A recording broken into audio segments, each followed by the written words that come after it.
أما بعد فإن خير الحديث كتاب الله وخير الهدي هدي محمد صلى الله عليه وسلم وشر الأمور محدثاتها وكل محدثة بدعة وكل بدعة ضلالة وكل ضلالة في النار. أما بعد فأعوذ بالله السميع العليم من الشيطان الرجيم من همزه ونفخه ونفسه. يا أيها الذين آمنوا اتقوا الله حق تقاته ولا تموتن إلا وأنتم مسلمون. يا أيها الناس اتقوا ربكم الذي خلقكم من نفس واحدة وخلق منها زوجها وبث منهما رجالا كثيرا ونساء واتقوا الله الذي تساءلون به والأرحام إن الله كان عليكم رقيبا. يا أيها الذين آمنوا اتقوا الله وقولوا قولا سديدا يصلح لكم أعمالكم ويغفر لكم ذنوبكم ومن يطع الله ورسوله فقد فاز فوزا عظيما. وقال تعالى والذين يرمون المحسنات الغافلات المؤمنات. وقال النبي صلى الله عليه وسلم أمسك عليك هذا فأشار إلى فمه ولسانه أو كما قال صلى الله عليه وسلم.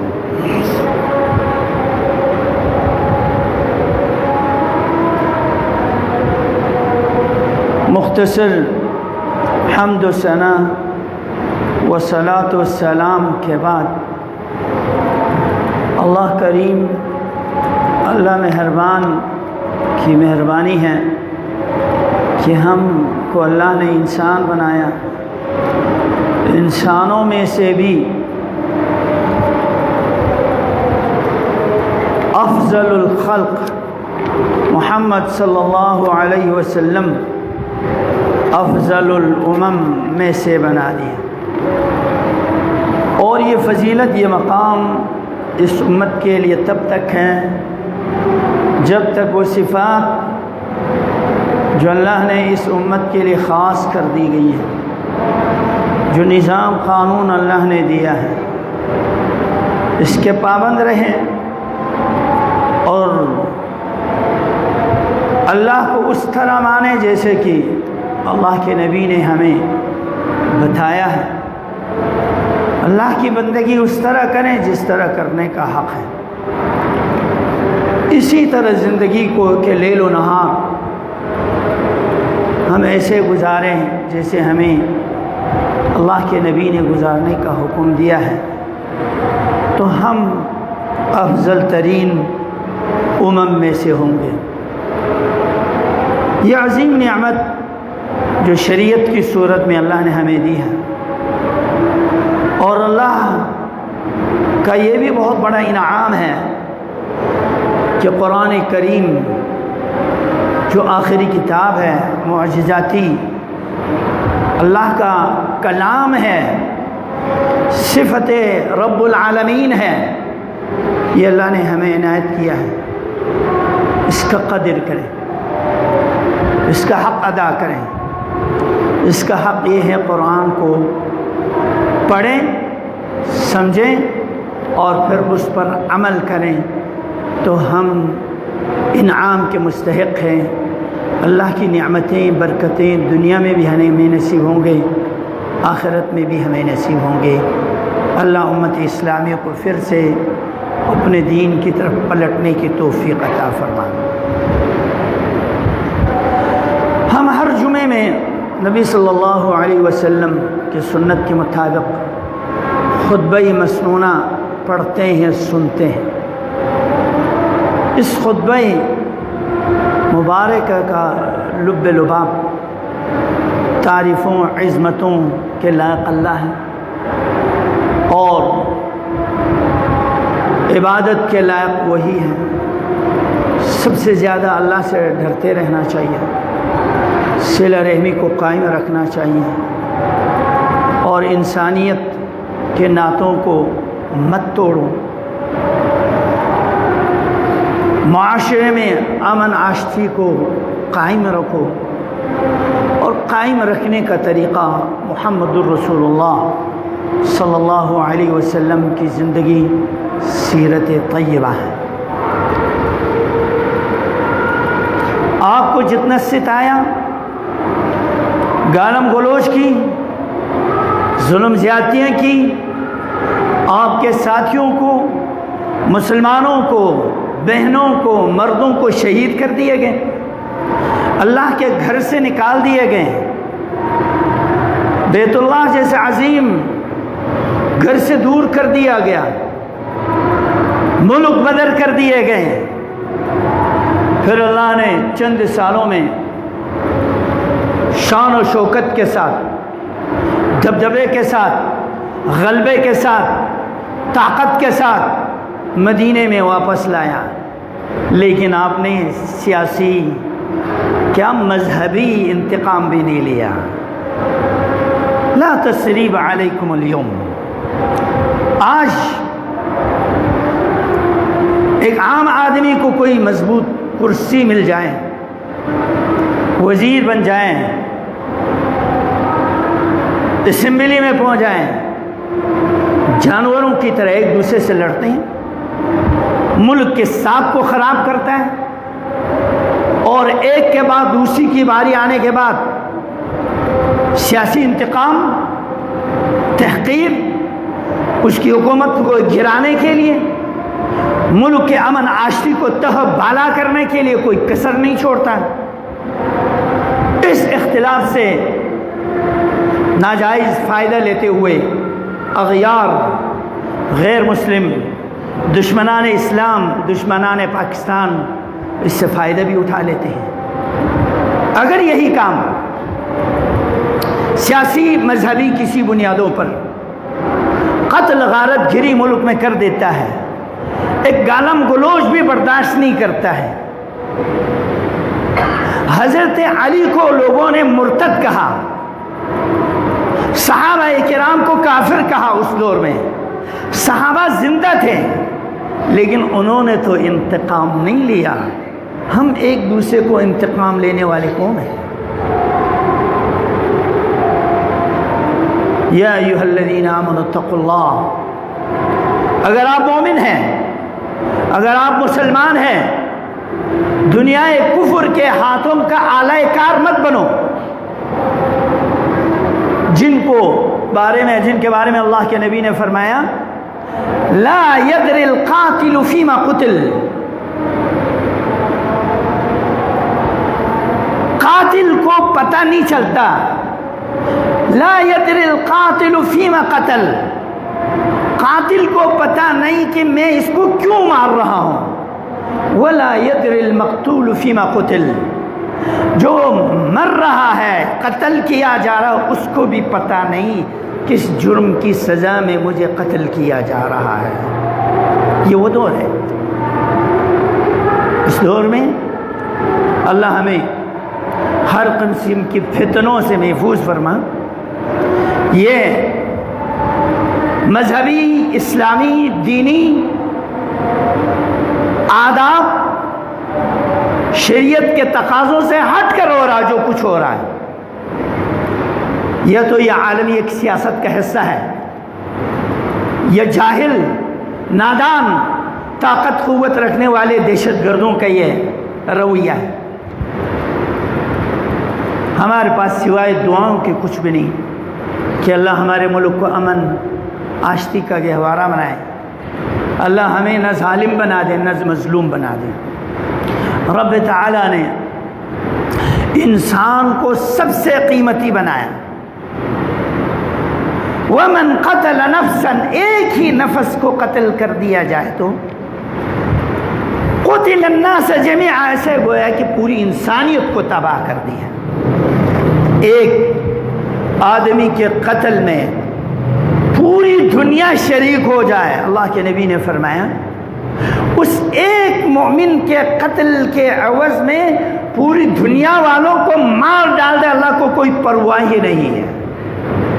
ایک مومن کی جان کی قدر قیمت اللہ کے ہاں اتنا قیمتی ہے۔ وہ آدمی جس نے کسی کو قتل تو نہیں کی، اشارہ بھی پورا نہیں کیا، اقتل نہیں کہا، قتل کرو، اقتل 4 حرف ہے، اس نے اگر 2 حرف کر دیا بس وہ قاتل میں سے شمار ہے۔ پوری کلمہ ادا بھی نہیں کی اس نے، آدھے کلمہ ادا کر دیا، مار پورا نہیں پڑا اس نے، بس وہ قاتل ہے، مجرم ہے اللہ کے ہاں۔ انسانیت کی بقا دنیا کی بقا ہے، اور دنیا میں انسان نہیں رہے تو دنیا رہنے کے حقدار بھی نہیں ہے، اور یہ دنیا تب تک قائم دائم رہیں گے جب تک یہاں پر اللہ کے نام لینے والے ہوں گے، اللہ کے بندگی کرنے والے ہوں گے۔ جب اللہ کے بندگی کرنے والوں کا خاتمہ ہوگا تو دنیا کا بھی خاتمہ ہوگا۔ وہ ٹیم جن پر قیامت بپا ہوگی، مشرک، کافر، جو اللہ کو نہیں جانتے نہیں مانتے، سب سے دنیا کے بدترین قوموں پر عذاب آئیں گے، اور دنیا میں جزئی طور پر، علاقائی طور پر، وقتی طور پر، مختلف زمانوں میں، علاقوں میں سزائیں آتی رہی، لیکن دنیا کا خاتمہ نہیں کیا گیا، سوائے نوح علیہ السلام کے قوموں کو دنیا سے پوری طرح غرق کر دی۔ نوح اور نوح علیہ السلام پر ایمان لانے والے چند لوگوں کو زندہ رکھ کر، اسی لیے آدم ثانی کہا جاتا ہے نوح علیہ السلام۔ یہ جو بارشوں کی طوفان ہے، یہ خانہ جنگیاں ہیں، یہ عذاب ہے، عذاب الہی ہے، یہ آگ ہے، خواہ جنگلوں میں لگیں، گاڑیوں میں آگ لگیں، زلزلے ہیں، یہ سب عذاب الہی ہے۔ اللہ ہمیں دنیا آخرت کی عذاب سے محفوظ فرما۔ برائی کے بارے میں زبان کو بند رکھو، اگر کسی میں برائی ہے نہیں، ایسے ہی الزام لگا دیا تو اللہ کے نبی نے فرمایا فقط بات ہو، تم نے اس پر بہتان لگا دیا ہے۔ غیبت یہ ہے، برائی یہ ہے، لیکن پھر بھی آپ نے اس کی برائی کو بیان نہیں کرنی ہے۔ اس کی مثال اس طرح جیسے کہ ایک مسلمان بھائی اپنے مسلمان کی گوشت کاٹ کاٹ کے کھا رہا ہے۔ ابو داؤد شریف کی روایت ہے، مررت بقوم لهم اظفار، معراج کے موقع پر اللہ کے نبی کو عجیب غریب جنتیوں کی نعمتوں کو بھی سیر کرایا، جہنمیوں کو جو عذاب ہو رہا ہے وہ مناظر بھی دکھائے گئے، تاکہ امت کو جا کے بتائے اور ڈرائے، برائیوں سے باز آ جائے۔ میں نے ایسے لوگوں کو دیکھا یأکلون لحوم الناس، لوگوں کے گوشت کاٹ کاٹ کے کھا رہے تھے، اور وَيَقَعُونَ فِي أَعْرَاضِهِمْ، لوگوں کے عزت پر حملہ کرنے والے تھے۔ ان لوگوں کو کس قسم کی عذاب دیا جا رہا ہے؟ لَهُمْ أَظْفَارٌ مِّن نُحَاسٍ، پیتل کی ان کی ناخنیں ہیں، يَخْمِشُونَ وُجُوهَهُمْ وَصُدُورَهُمْ، اس پیتل کے ناخن کے ذریعے اپنے چہرے کو کریت رہا اور پھاڑ رہا ہے، خراش ڈال رہا ہے، اور سینے کو بھی، کیونکہ دنیا میں تم نے لوگوں کے چہروں کو داغدار بنا دیا، اسی قسم کے عذاب میں ان کو مبتلا کر دیا گیا۔ اور اس قسم کی برائی کسی میں دیکھ کر اگر آپ نے زبان بند رکھ دیا، الزام نہیں لگایا، تو ترمذی شریف کی روایت ہے، اس کی بشارت ہے، من رد عن من رد عن عرض اخیہ رد اللہ عن وجہہ النار یوم القیامہ. ایک گناہ گار آدمی کے گناہ پر پردہ ڈال کے اس کو بدنامی سے آپ نے بچا دیا، قیامت کے دن آپ کے چہروں کو جہنم سے اللہ بچائے گا. کتنا اللہ کریم مہربان ہے. گناہ گار آدمی ہے پھر بھی اس پر پردہ ڈال دو. آج تم نے دیکھ لیا، شاید کل سے یہ باز آ جائے. برائی نہ کریں، کسی گناہ گار کو حقیر بھی مت جانو، نہ معلوم کب توبہ تائب ہو کر آپ سے پہلے وہ جنت میں چلے جائیں. ایک نادان مولوی بنی اسرائیل کا، اس نے دیکھا کہ آدمی کو جریمہ گناہ میں مبتلا ہو کر، اس نے اس کو کہا یہ بہت برائی کی بات ہے، تم باز آ جاؤ ورنہ اللہ کے قہر اور عذاب آ جائے گا.